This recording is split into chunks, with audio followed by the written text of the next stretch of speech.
Rainy morning. Good morning ka-farm. Kape tayo. Raining morning. Ito na, maulan na umaga.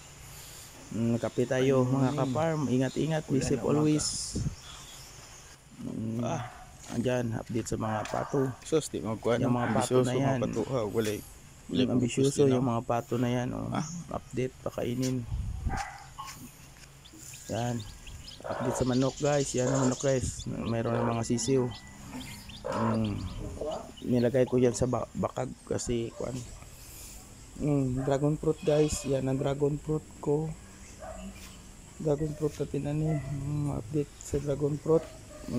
Mayroon pang kuan. Kagat ako yan ng kuan.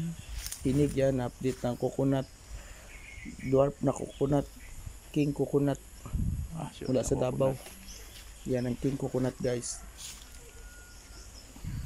Update din tayo sa bulaklak ng durian mamaya guys. King coconut yan. Yan daming kuan. Yan mga king coconut. Mayroong yellow. Yan ang kuan. Bulaklak ng durian guys. Yan ang mga bulaklak. Bulaklak na mga durian natin guys. Dami ng mga bulaklak.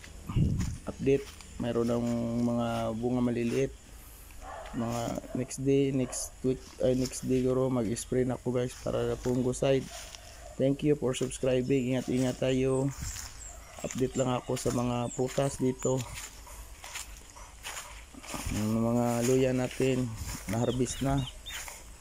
Hindi ko naka-video guys pag harvest ng luya. Yan. Ang maraming durian dyan guys, pero ang iba walang bulaklak. Yan, may mga bunga na dyan maliliit. Mga 3 buwan maka harvest na tayo guys. Thank you for watching. God bless. Shukran inshallah. Alhamdulillah.